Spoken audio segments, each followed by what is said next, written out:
Nós precisamos construir uma base sólida e estratégica para as nossas marcas. Crise existe e um dia todo mundo vai enfrentá-la, mas é importante estarmos preparados. E é sobre isso que nós falaremos hoje.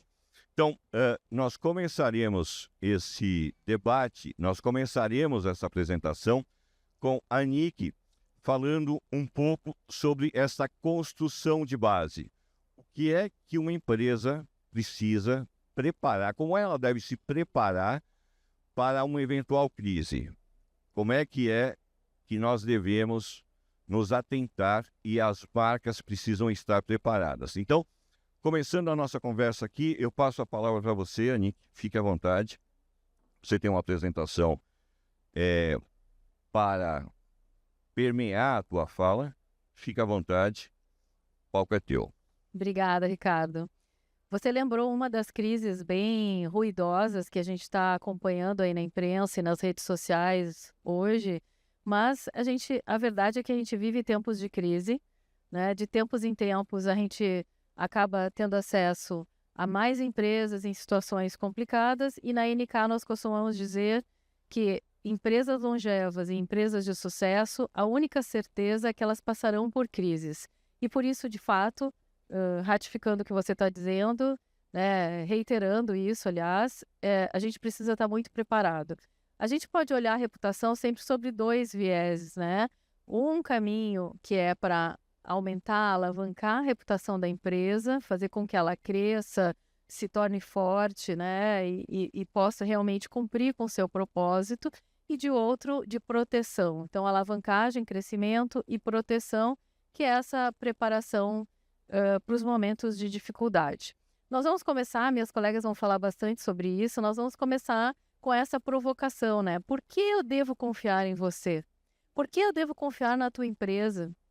Essa é a pergunta que nós, que somos gestores de reputação, gestores de marca, gestores de empresa ou lideranças que ocupam cargos C-level, cargos de muita responsabilidade, essa é uma pergunta que a gente deveria todos os dias acordar com ela, dormir com ela, né? Por que que o meu público deveria confiar em mim? Porque no fim do dia, reputação é confiança. E a gente vive tempos muito difíceis de construir confiança. Muitos de vocês conhecem a Elderman, né? É uma consultoria bem relevante que atua globalmente. E todo ano eles divulgam uma pesquisa que comenta o nível de confiança da sociedade, né, das pessoas, dos públicos nas instituições. E essas perguntas têm a ver com empresas, com governos, com mídia e com ONGs. No Brasil, só para se ater às médias, né, o nosso índice de confiança nas instituições é uma média de 58%, que na verdade é um índice de desconfiança, porque o patamar de confiança é acima de 60%.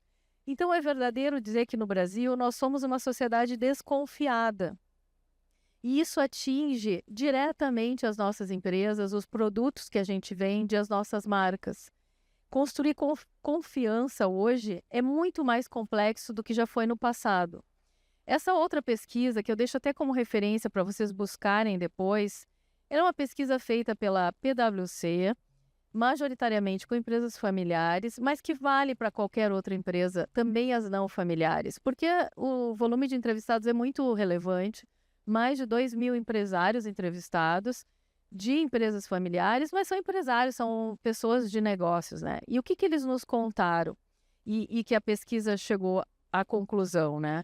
Que antigamente, para a gente construir confiança, a gente tinha que entender de quem nós precisamos confiança, como que a gente chega nessa construção de confiança e que ferramentas a gente usa.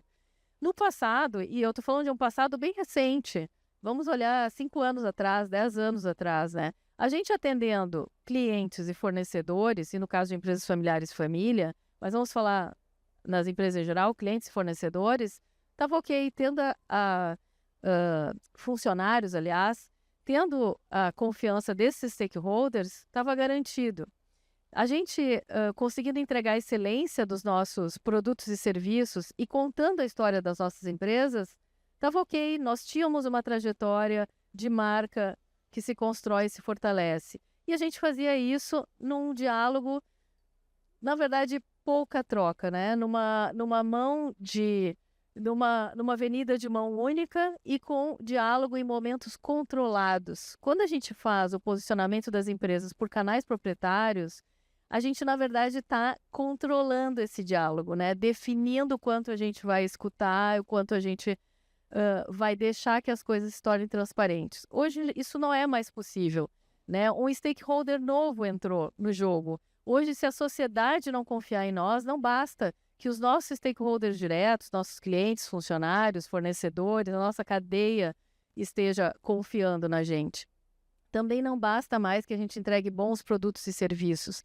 A gente precisa ter um propósito definido e comunicado. A gente precisa ter os nossos compromissos ESG realmente em curso, conhecido, e a gente precisa ter uma comunicação de muita transparência e eficaz.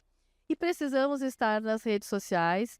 Quando o nosso público diz assim, eu tenho expectativa que as empresas estejam nas mídias sociais, o que ele está dizendo? Eu quero dialogar com essa empresa, eu não quero ter intermediário, eu quero poder me manifestar com clareza e eu quero uma resposta.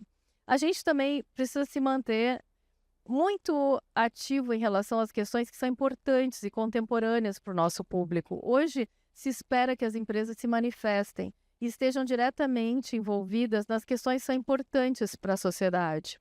E também agir conforme as nossas promessas, né? Hoje se quebra a promessa muito fácil. E isso é um pecado mortal para a reputação de empresas no tempo que nós vivemos, porque não tem mais como se esconder. Nós vivemos um tempo de transparência total. Mesmo que a gente queira, é uma questão de tempo para as coisas virem à tona. Então, muito cuidado. Deixando também uma outra sugestão para que vocês busquem, né, um pouquinho sobre essa pesquisa e sobre essa obra da professora Sandra, de Harvard, que fez junto com a pesquisadora Chalene. Ela fala muito que confiança não é algo etéreo, né, nem mágica, não é algo subjetivo. Né? A confiança é algo que podemos compreender com objetividade e trabalhar com método, com processos. Ela fala bastante sobre 4 questões muito essenciais para a construção de confiança. Na NK, nós gostamos de trabalhar com as empresas a partir de uma jornada de reputação, que tem 2 eixos principais, o eixo do ser e o eixo do parecer.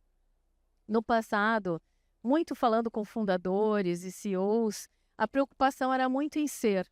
Né? A empresa está ligada à sua essência, ser uma empresa boa, uma empresa ética, correta, entregar um melhor produto, se manter competitivo. Isso é muito relevante, mas não basta. Né? A gente precisa também parecer, que não é aparecer, que é parecer para o teu público, formar percepção de valor para o teu público. E não tem como fazer isso sem ter uma comunicação e um posicionamento, sem fazer gestão de stakeholders. Nós precisamos de relacionamentos ganha-ganha, baseado nos interesses e nas expectativas dos nossos públicos. No passado, a gestão de stakeholder, que é uma ciência, era feita a partir da gestão de interesses. Qual é o interesse dos meus funcionários? Qual é o interesse dos meus clientes? Qual é o interesse da academia? Qual é o interesse da comunidade do entorno? E conhecendo esses interesses, a gente conseguia criar um caminho de ganha-ganha, de entrega, de atendimento desses interesses. Hoje, além dos interesses legítimos, nós temos as expectativas.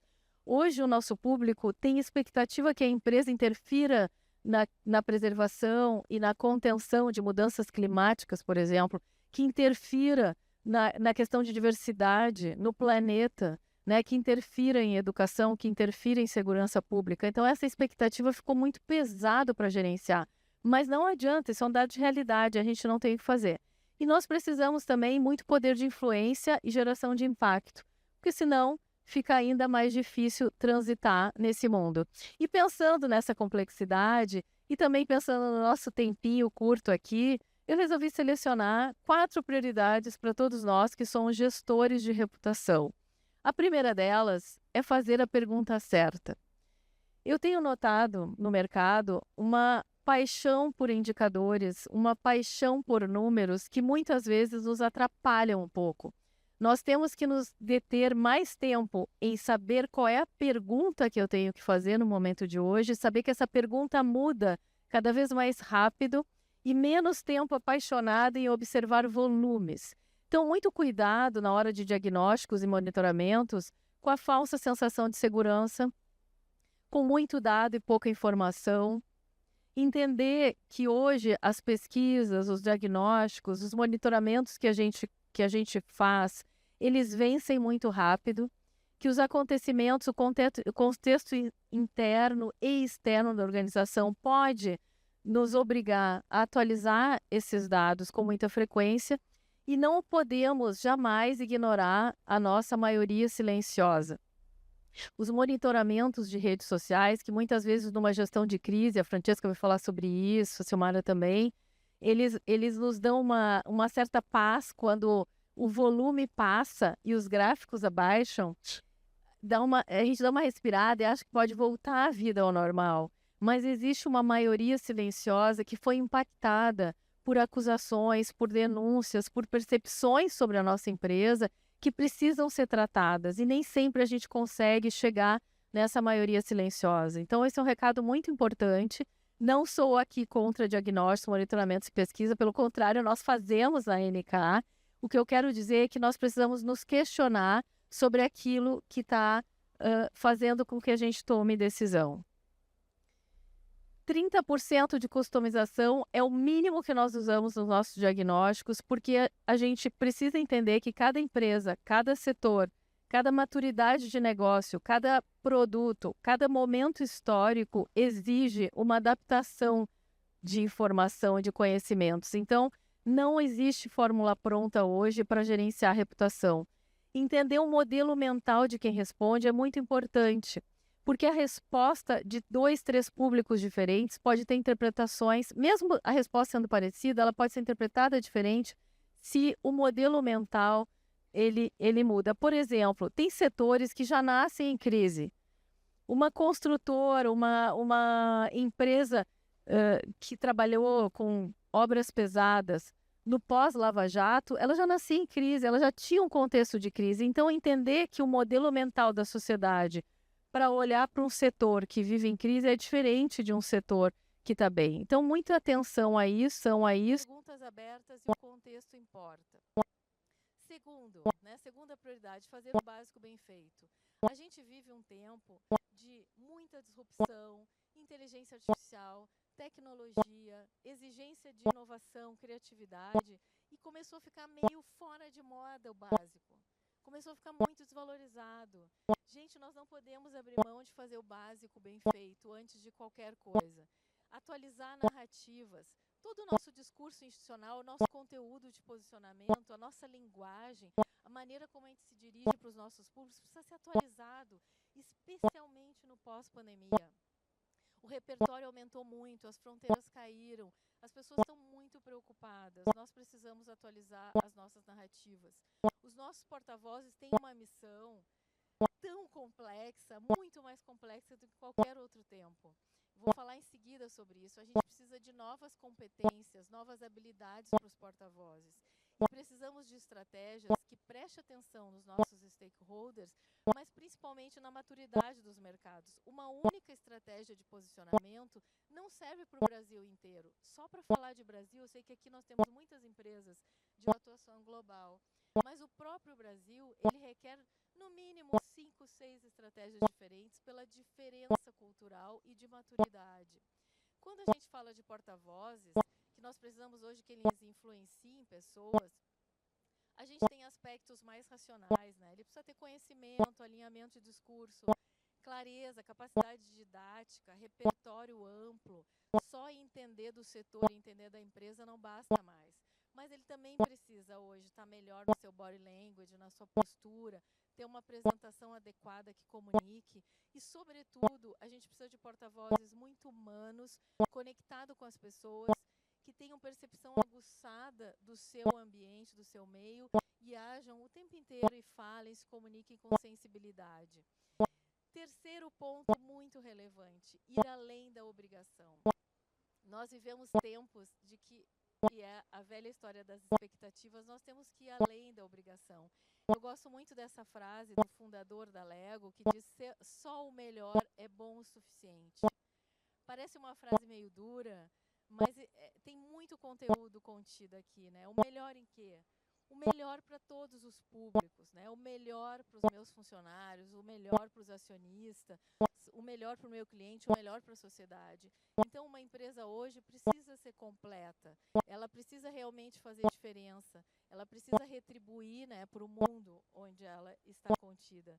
Mas eu não estou aqui num discurso filosófico, pelo contrário, eu acho que gestão de reputação é um tema muito ligado a resultado, a performance, é um tema muito ligado a crescimento, a competição, a ser o primeiro do ranking. E só sendo o melhor, a gente é o bom o suficiente para isso. E, por fim, né, nós precisamos estar preparados para vencer as batalhas. Se a gente cuida de todo o resto e temos uma empresa de sucesso, uma empresa que está desenhando a sua longevidade, que está bem posicionada, competindo bem, mas nós não estamos preparados para os momentos de dificuldades, a gente pode morrer na praia, colocar tudo a perder. Então vamos lembrar que toda crise um dia já foi um risco. Todas as empresas têm que mapear seus riscos e gerenciar esses riscos para mitigar os impactos caso o risco vire um sinistro. Então, muita atenção se a gente está fazendo gestão de reputação só pensando em fortalecer reputação, em posicionar e não necessariamente em mitigar os nossos riscos. Nós fizemos um estudo com mais de 100 CEOs e C-Level das empresas no final do ano passado e divulgamos em janeiro desse ano. Quem tiver interesse, no site da NK tem para download a íntegra desse material. Mas o ponto é que, numa das questões, nós perguntamos quais os riscos vocês consideram que tiram o sono hoje na empresa. E os CEOs listaram mais de 10 riscos muito relevantes. E a pergunta seguinte era: e quanto você se considera preparado para enfrentar esses riscos se eles de fato acontecerem e virarem sinistro? E 81% dos respondentes que são C-levels nas empresas, conselheiros de empresas, fundadores, CEOs, vice-presidentes, responderam estar apenas parcialmente preparados ou não estarem preparados. Isso surpreendeu, inclusive, a NK, que está muito acostumada a estar no mercado junto dessas empresas. Mais de 80% das empresas não estão preparados para enfrentarem crises e tempos adversos. Isso é um sinal vermelho para todos nós. Nós temos que mudar essa realidade e mudar para já. Gente, ficam aí os meus contatos. Um prazer estar aqui com vocês aquecendo esse debate. Muito obrigada.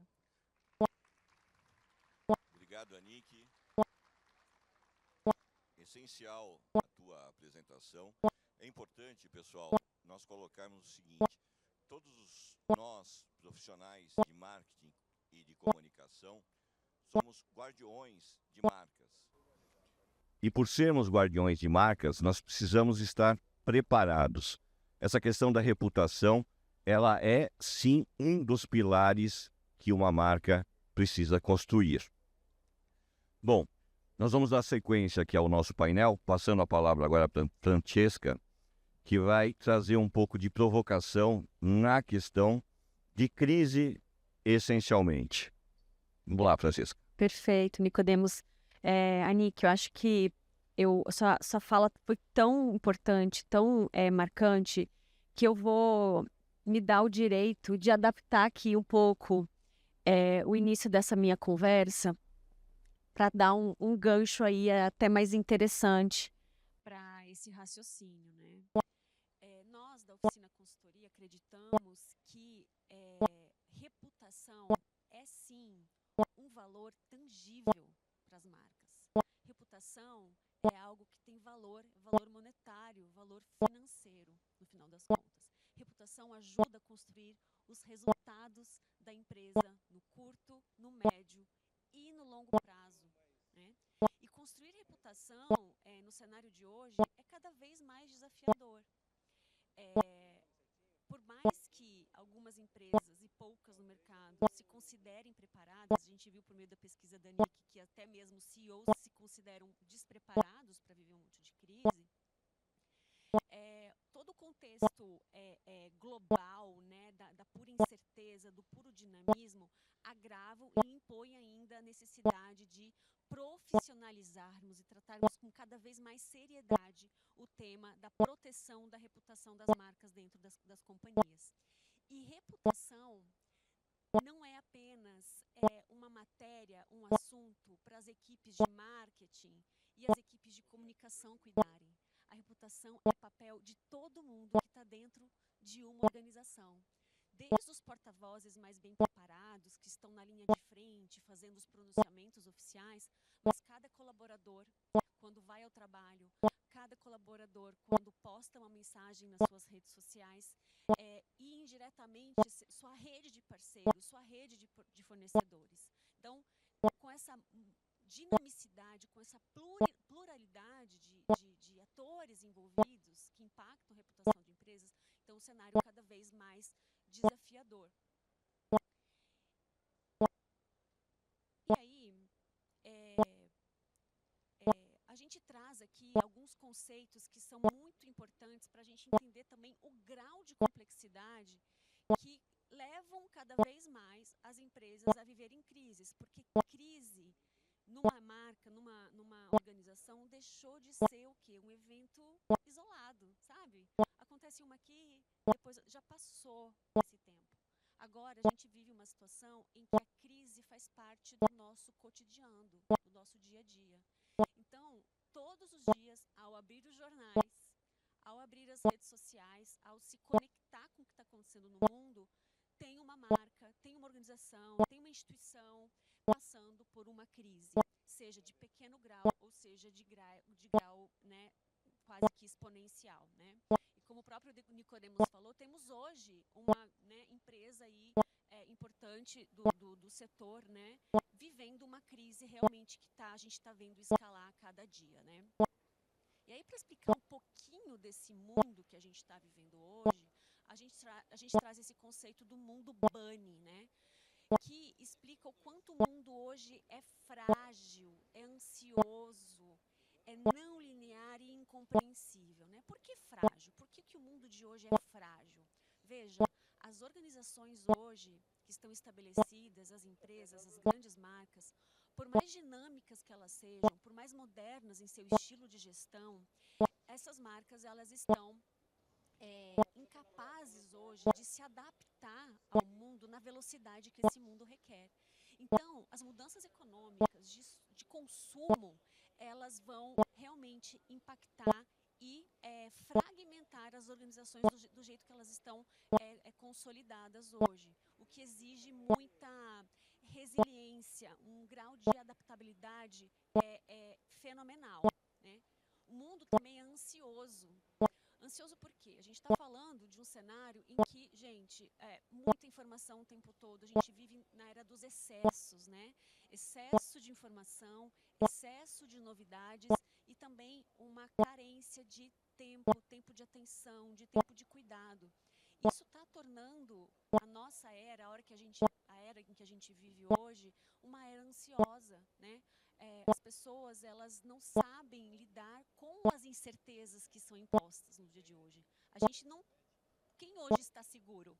Quem hoje pode dizer e afirmar estou seguro, estou 100% confiante? Isso no discurso muitas vezes até funciona, mas assim, quando a gente, né, consegue olhar para dentro de si, para dentro das organizações, a gente sabe que não existe isso. Por que não linear?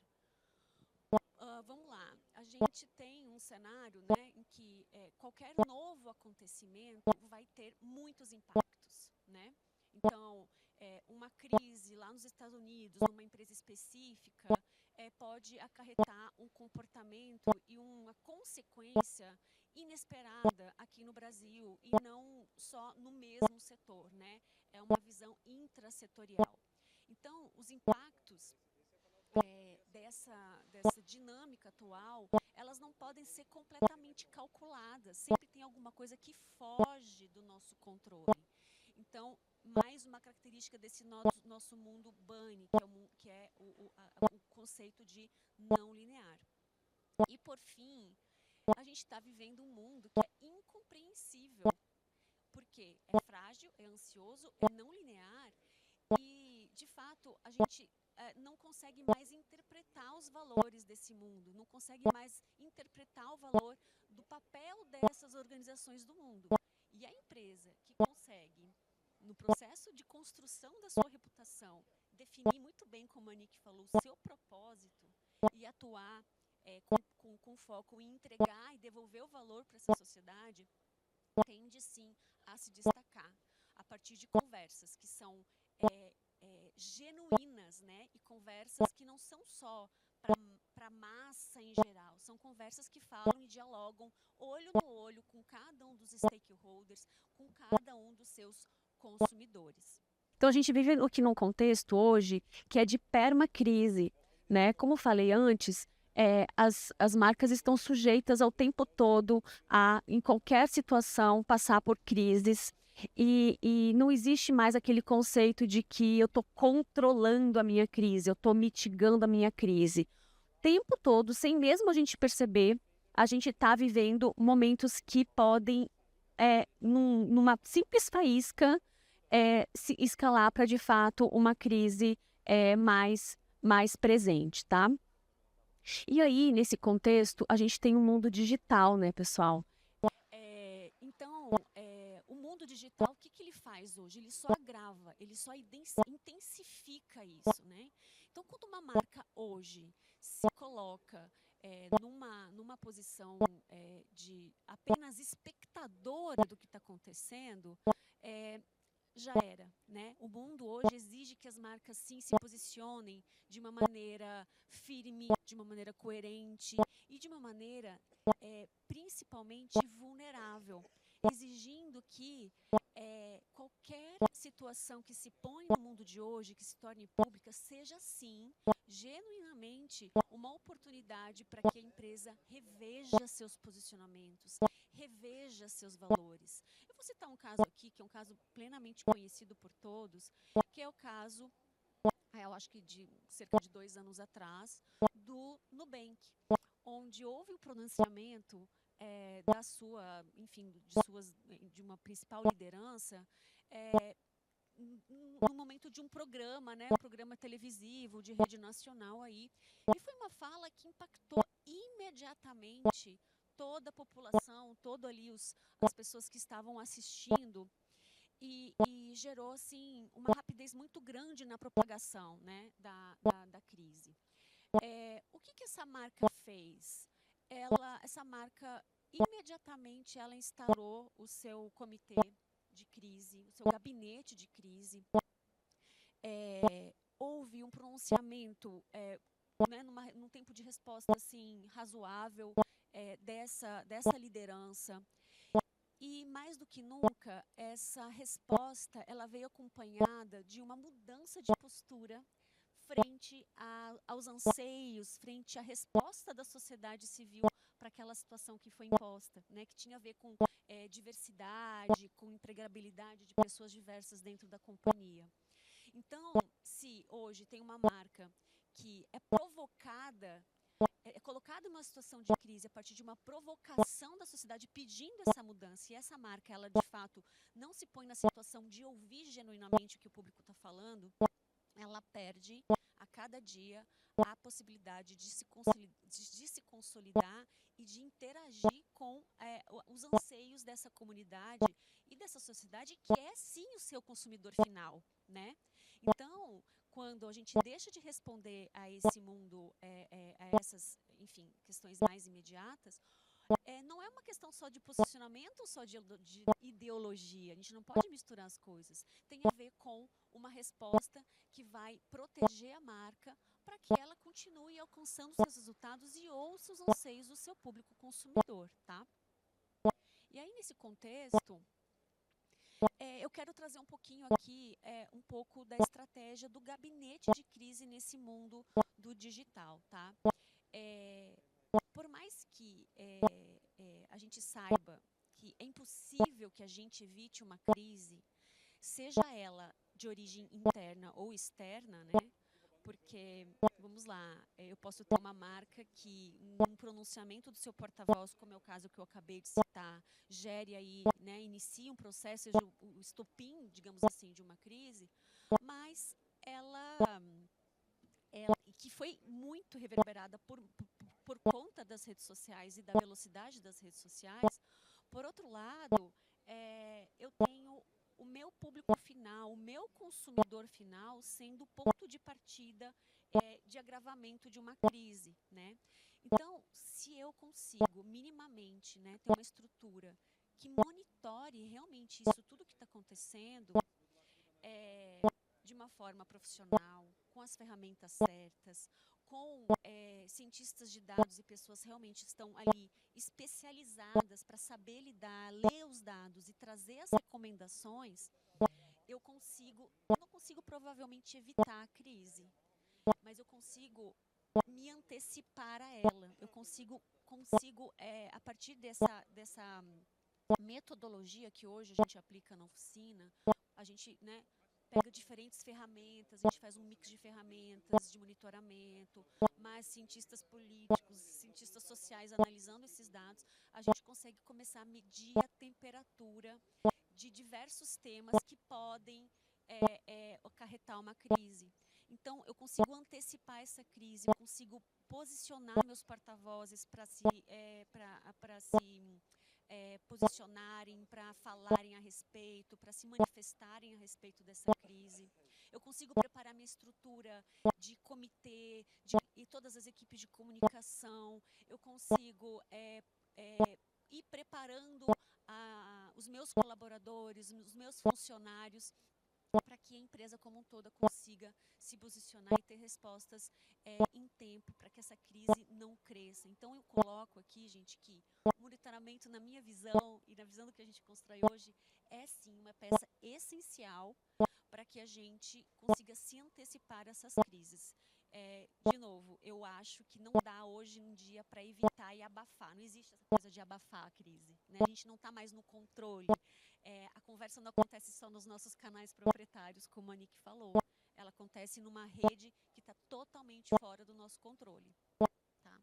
Então, quando a gente traz o gabinete de crise, a gente fala, então, de ferramentas de análise, de uma equipe ultra especializada e uma rotina de análise que seja adaptada ao nível de criticidade dessa crise que está vindo. Tá? Então, hoje, por exemplo, a gente faz monitoramento 24/7 para algumas marcas. Algumas marcas hoje exigem realmente monitoramento praticamente aí de real time, né? Não só nas notícias dos grandes portais, mas de fato nessas falas que acontecem, nessas conversas que acontecem entre as pessoas nas redes sociais, tá? Então hoje o mundo de monitoramento para a gestão de marcas evoluiu muito. Hoje temos ferramentas extremamente avançadas que inclusive conseguem prever, dar um grau de previsibilidade e por meio de análise preditiva de crises, estupins que vão surgir a partir de fake news, por exemplo, tá? Como o mundo hoje é muito suscetível, né, à desinformação, hoje inclusive existem muitas ferramentas boas que nos ajudam, que nos apoiam nesse processo de construção e de preparação para possíveis crises, tá?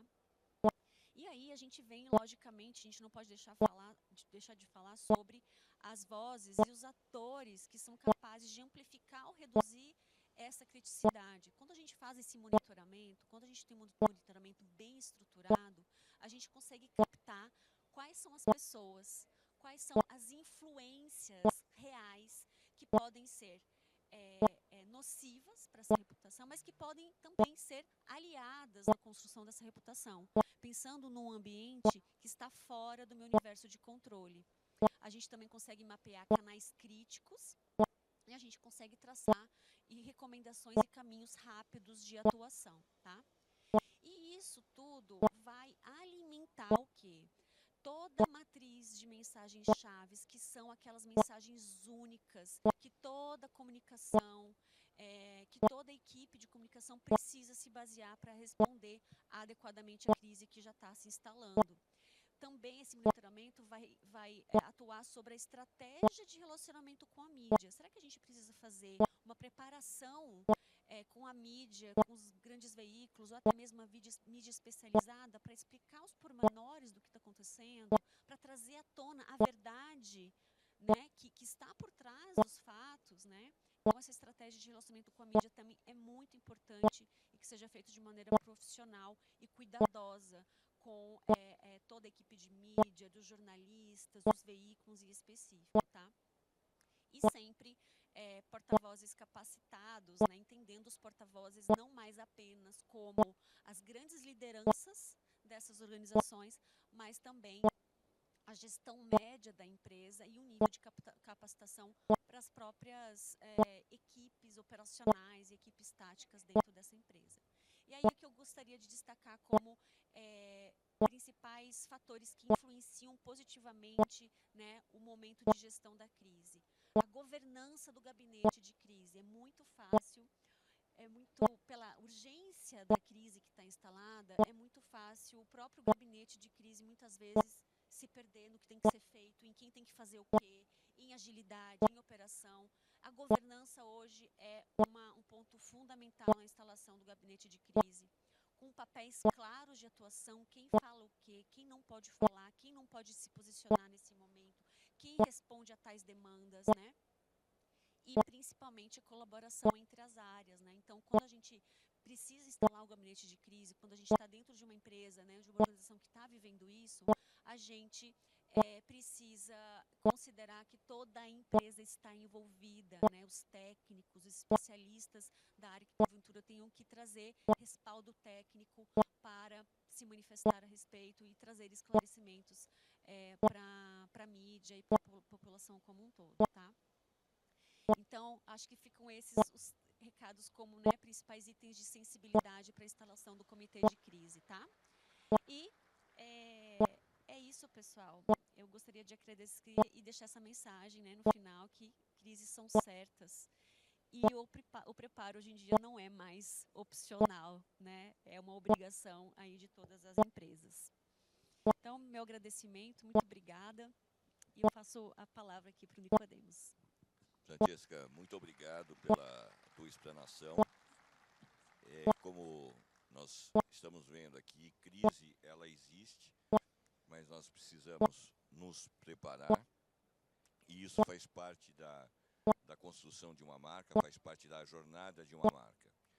Bom, Silmara, agora é com você. A gente quer conhecer um pouquinho aí do case da Sou de Algodão, mas também que você comentasse um pouco que para chegar onde vocês chegaram, vocês passaram por algumas crises.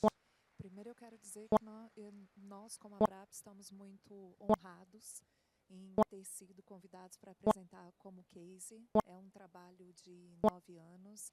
O que a Nick, o que a Francesca falaram, quando eu vi as apresentações e agora na fala delas, em cada ponto, eu tenho cada vez mais certeza que a gente ainda está tentando fazer o básico. A gente ainda está começando para trazer essa experiência e sempre foi muito desafiador porque a gente está falando de uma associação de produtores, né? Nós não estamos falando necessariamente de uma empresa, nós temos produtores espalhados por 10 estados no Brasil e você conseguir a unidade e você conseguir um único discurso e você ter uma cultura na casa e você ter propósitos que são únicos, é um desafio que é grande. E esse desafio ele vem, primeiro, quando a gente tem a virada do algodão no Brasil, da década de 80 para a década de 90, o bicudo destrói o algodão no Brasil, era um grande produtor, passa a ser grande importador, o algodão migra para o cerrado, tem que se reinventar, se recriar em novos patamares.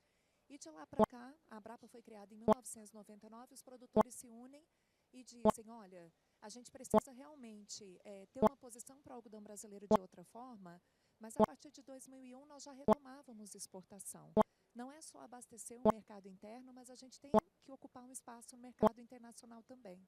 E como que a gente faz isso? Como que a gente constrói essa imagem e essa marca para o que a gente tem como commodity?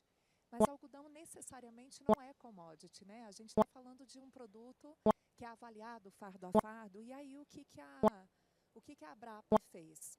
Muito preocupada, inclusive, com a perda de share, principalmente, inicialmente, mercado interno.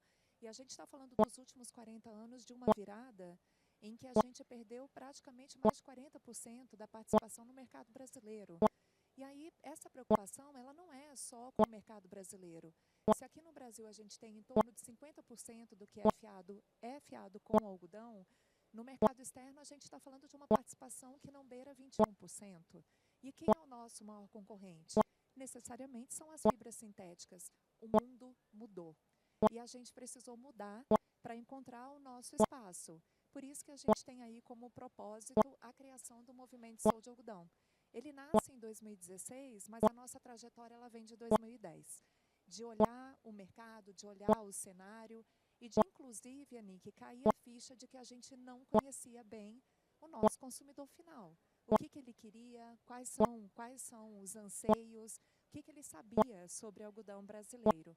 E aí, então, a gente faz todo um estudo, cria objetivos para o movimento, a gente chama de um trabalho que é coletivo. A Brapa nunca chamou Sou de Algodão de projeto, porque de fato não é. A gente chama de movimento porque não é única e exclusivamente dos produtores. E o objetivo foi, realmente, a gente quer unir a cadeia têxtil brasileira. E além dessa união da cadeia têxtil, obviamente que a gente quer valorizar o algodão como matéria-prima que está ali na base. Que apesar de termos perdido espaço, nós ainda somos a matéria-prima que é mais utilizada pela indústria têxtil nacional. Bom, aí vem o trabalho de casa, né? Fazer o básico. A gente precisava de planejamento e estratégia. E aí a gente faz um grande estudo, uma grande pesquisa qualitativa entre os anos de 2014 até meados de 2016. E, obviamente, a gente analisa todo o cenário no qual a gente está inserido e que só vem mudando desde então. Então, todo mundo olha o algodão brasileiro como uma commodity que visa muito mais a exportação do que o mercado nacional, mas a gente abastece integralmente o mercado nacional. Quem são os nossos principais concorrentes? Será que é Estados Unidos e Austrália, de fato? Ou é a fibra sintética? E como a gente lida com isso? E aí, então, nessas pesquisas, apareceram coisas que chamaram muito a nossa atenção, de conhecer esse nosso consumidor e conhecer os stakeholders. A gente queria saber o que eles sabiam sobre nós. E eles sabiam muito pouco, praticamente nada sobre nós. Não sabiam que algodão no Brasil é produzido com rastreabilidade, que algodão no Brasil é produzido com responsabilidade socioambiental e certificação das fazendas. E aí tudo que aparecia algodão é natural, algodão é fofinho, algodão me lembra nuvem, mas eu não usaria algodão, por exemplo, para ir a uma festa. E isso choca quando você faz um estudo e você está, nossa, olha meu produto, como é que o meu cliente vê o meu produto? Obviamente, a gente foi procurar troca de experiências. E está aí na tela para vocês o exemplo do benchmark com a Cotton Inc. Eles já faziam isso há muitos anos nos Estados Unidos, esse trabalho de olhar o mercado interno, olhar o mercado externo. E aí o exemplo sempre foi para a gente a Cotton Inc. Em 1970, o algodão tinha uma participação de 35% na preferência do consumidor americano. Quando a gente olha para hoje, mais recente, a preferência é de 60%. Então, a gente tinha horizonte. Onde que a gente quer chegar? Quais são os exemplos que a gente tem? Quando nós começamos, o nosso eixo era só a cadeia produtiva. Hoje, vocês veem aí que a gente circula com o universo da moda, com a indústria têxtil nacional, mas o nosso foco é sempre consumidor final. Independente de que setor você esteja, você sempre tem uma peça de algodão no seu armário. Inevitavelmente, quem é que não tem uma calça jeans ou uma t-shirt no armário feitos em algodão? Como que a gente se estruturou? A gente montou um planejamento estratégico baseado em 3 pilares, promocional, negócios e informacional, e a gente começou muito pequeno e muito devagar e muito com o pé no chão. Olha, a gente está pensando em 9 ações, 3 ações para cada eixo. Nós tínhamos 0 seguidores em redes sociais, nós não falávamos com o consumidor final. Nossa relação com a cadeia têxtil era uma relação de B2B, com as fiações. A fiação compra o meu fardo de algodão, então eu estou preocupada em atender ali a demanda da fiação. E o que chama a atenção é o número de ações que a gente tem hoje. Então, a gente foi crescendo aos poucos nesses 9 anos. Desses 3 pilares, o que eram 9 ações, hoje a gente já tem todas essas ações que estão aí na tela. E eu vou trazer alguns exemplos que conversam muito com o que vocês falaram. Então, a gente buscou apoio de quem está na cadeia têxtil, porque a gente quer engajamento. Essas empresas são empresas que trabalham diretamente com os produtores, elas são fornecedoras de insumos, mas elas são parte do nosso negócio também. Então, elas são grandes apoiadoras, inclusive elas nos apoiam financeiramente nas ações. Além disso, a gente tem os apoios institucionais. Quando a gente começou a nossa relação com a Associação Brasileira dos Estilistas, ela era zero, gente. A gente não se conhecia. A BVTEX, que é a Associação dos Varejistas Têxteis no Brasil, e hoje nós somos muito próximos. Hoje a gente tem a São Paulo Fashion Week como apoiadora institucional, e quando a gente começou, nós éramos completamente estranhos, né? A gente nunca tinha frequentado uma semana de moda. E mais do que isso, se a gente precisa falar com a cadeia têxtil, nós temos stakeholders na cadeia que são importantes. Ninguém levanta da cama de manhã e diz, eu quero comprar uma calça de algodão. Não. As pessoas compram porque elas têm desejo, as pessoas compram por caimento, a mulher quer design, ela compra e se veste porque ela quer ficar bonita. E aí a gente precisa das marcas. Não somos nós quem fazemos isso como produtores de matéria-prima. Nós somos parte da cadeia, mas as marcas é quem levam isso até o consumidor final. E hoje, nessa relação que a gente mantém com as marcas, nós já somos mais de 1.770 parceiros envolvidos no Sou de Algodão. Eu lembro que a primeira varejista a entrar no movimento foi a Renner, a maior varejista brasileira, uma grande conquista, mas de lá para cá, hoje a gente tem C&A, Riachuelo, Reserva, Farm, tantos nomes que eu gosto de ressaltar, e que a gente tem uma parceria muito bacana, porque a gente se aproximou, a gente consegue entender o melhor negócio, o negócio que eles têm, assim como eles entendem melhor o trabalho que a gente desenvolve. Hoje, Sou de Algodão tem mais de 80 estilistas, mais uma vez, a gente se relacionando com outro eixo que não era próximo da nossa história. A gente abriu um eixo de conversa com as universidades de moda, e não só universidades, são entidades de ensino, que era um público que a gente praticamente não atingia, não conversava. É o público que faz moda hoje, o público que estuda, mas é quem vai ditar a tendência amanhã. E é importante que esse público entenda o trabalho que a gente faz dentro da cadeia produtiva. E aqui são ações de engajamento. Então, de que maneira a gente conversa? A gente não conversa só com quem está fora, mas como que o produtor também entende o trabalho que a gente resolveu desenvolver ali na entidade. Vocês veem ali, eu adoro essa foto, são filhos de um produtor no Mato Grosso, e as famílias têm orgulho em vestir a camiseta do movimento, usar a camiseta do Sou de Algodão. Ali a gente tem a versão Sou de Algodãozinho para as crianças. Aqui é uma atividade que a gente desenvolve desde 2018. Nós fazemos cotton trips, viagens de experiência, a uma fazenda certificada, a um laboratório de referência que nós temos em Brasília. Hoje a gente já tem mais de 380 formadores de opinião que frequentaram e que conhecem muito mais de perto. E aí eu estou falando de estilistas, jornalistas, grandes representantes de marcas parceiras. Aqui é uma atividade que a gente desenvolve com estudantes de universidades e de instituições, cursos técnicos, para também conhecer a realidade do campo. Mais de 30 participações em semanas de moda para quem começou sem ter frequentado nenhuma e não conhecia esse universo, tanto São Paulo Fashion Week quanto Casa de Criadores. Hoje a gente promove o maior desafio de moda para estudantes, e aí eles se inscrevem, estão ainda na universidade, mas vivem a experiência, e o desafio ele tem finais regionais. Então, a gente prestigia o Brasil como um todo. O professor orientador recebe bolsa de estudo quando o estudante premiado vem daquela universidade. E aqui a gente tem também as tags. Então, não basta a marca parceira estar conosco. Se ela desejar, a gente fornece as tags para que as peças cheguem na casa das pessoas, indicando que aquela peça faz parte do movimento. Aqui foi a nossa primeira grande collab numa vitrine, uma conquista enorme. Não é fácil você conseguir assinar, sendo uma entidade, sendo um movimento que ainda é muito jovem, com grandes marcas como Renner, como Marisa, como Riachuelo. E aí eu acho que um ponto que é muito importante para nós, e a gente sempre perseguiu isso desde o início, não é a gente falando mais da gente, mas os nossos parceiros, quem está na cadeia falando de nós. Então, vocês veem ali posts da Malve, anunciando que entrou no movimento, a Marisa, a Aramis, entre tantas outras que já estão conosco. Aqui foi em 2023, que foi uma grande conquista. Pela primeira vez, a gente tem um movimento de um setor agrícola que tem uma loja oficial dentro do Mercado Livre. Nós não produzimos peça, nós não vendemos roupa, mas as nossas marcas parceiras produzem e vendem. Então, esse espaço é para que elas venham, para que elas ocupem o espaço ali e possam divulgar o seu trabalho. Aqui o nosso relacionamento com mídia.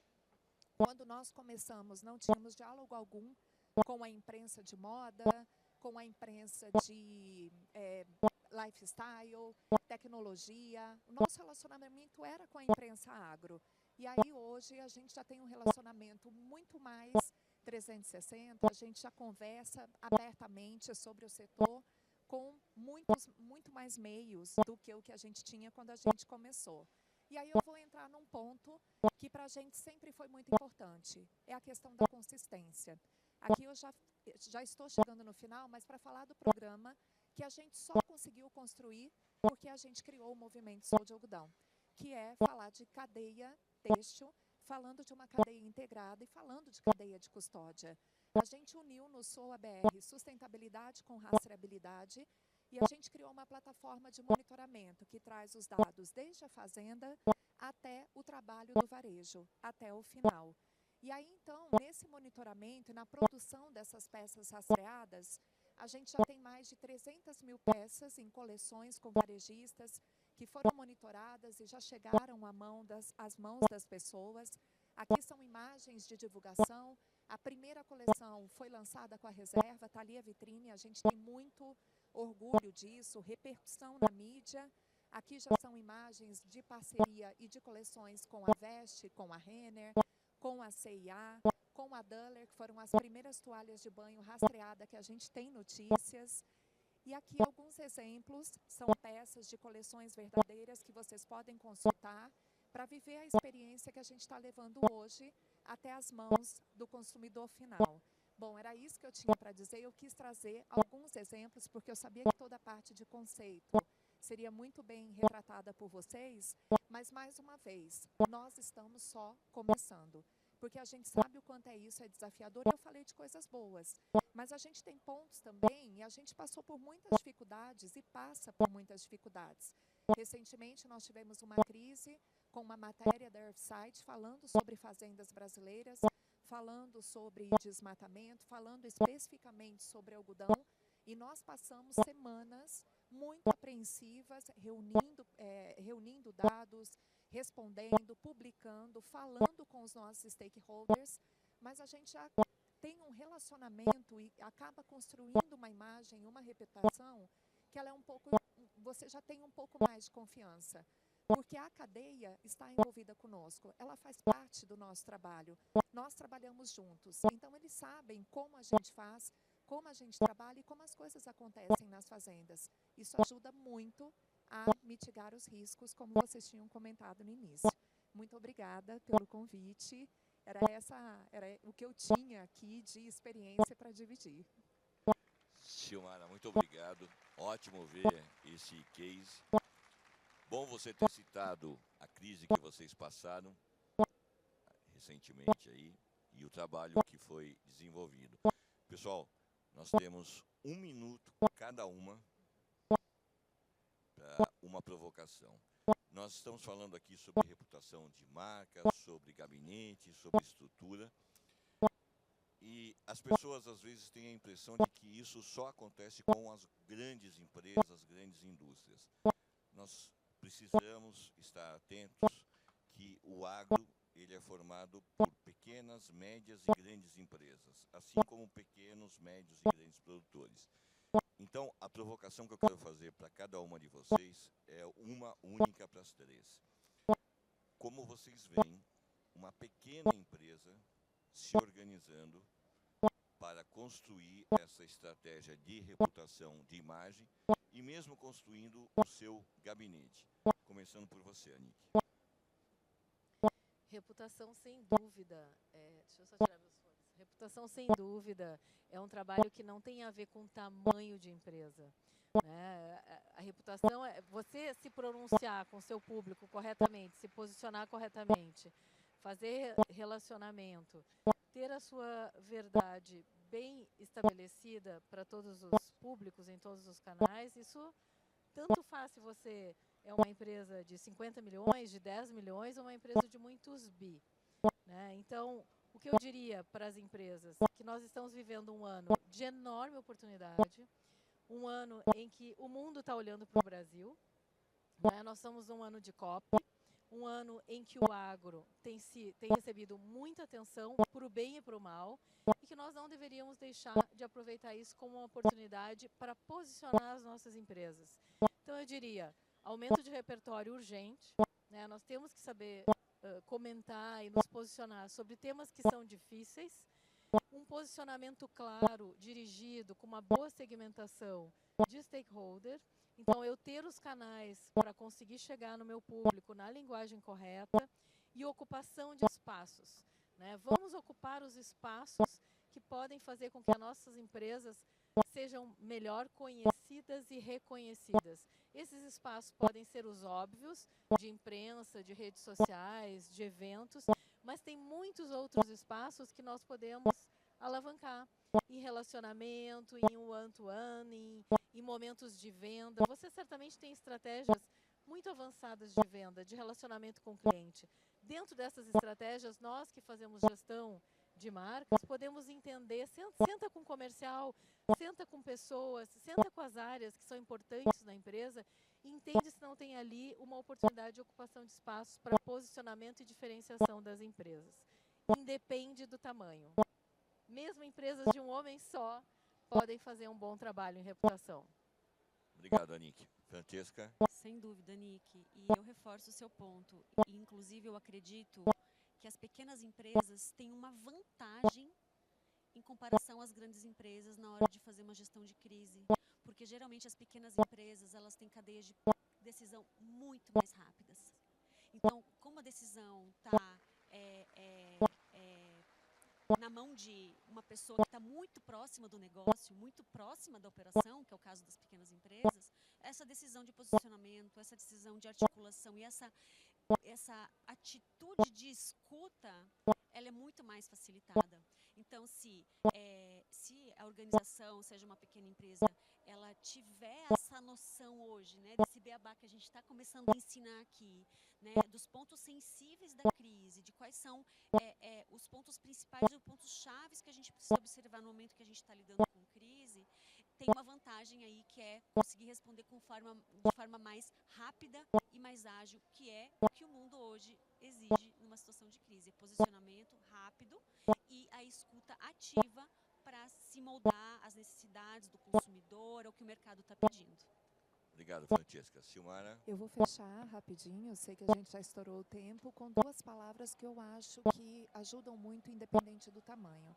Porque elas são atitude, consistência e transparência. Elas são fundamentais, né, quando a gente fala de reputação.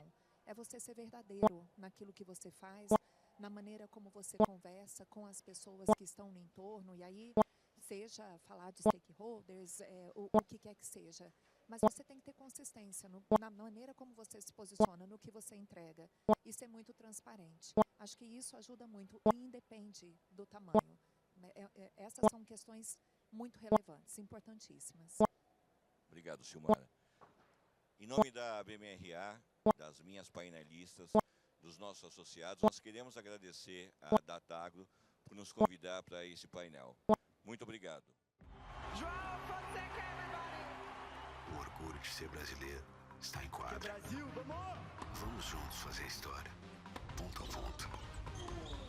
XP, investidora oficial do João Fonseca.